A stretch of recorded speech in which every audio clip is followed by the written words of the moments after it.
Hello दोस्तों, नमस्कार। मैं हूं आपका भाई मोनू डबुरान। अगर आप लोग नए हैं मेरे चैनल पर तो चैनल को सब्सक्राइब कर लीजिए और घंटी को भी प्रेस कर लीजिए, क्योंकि मैं ऐसे ही वीडियो बनाता रहता हूं। तो देर किस बात की, चलते हैं, स्टार्ट करते हैं। और वीडियो में कोई गलती हो गई है तो मुझे कमेंट बॉक्स में ज़रूर बताएँ। तो धन्यवाद एंड लव यू।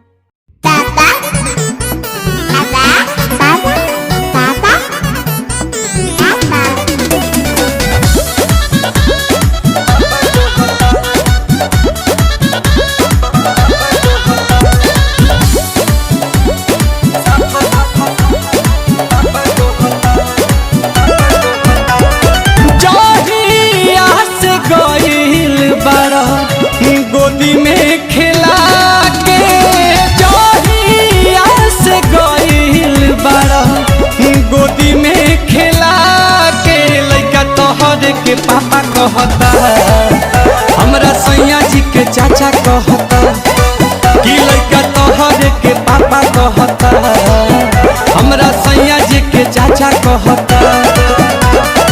ओही दिन से खोजताते रोवता चिल्ला के, ओही दिन से खोजताते रोवता चिल्ला के, सोझा सा बकाई साफा कहता, लइका तोहर के पापा कहता, कि हमरा सैया जी के चाचा कहता, कि लइका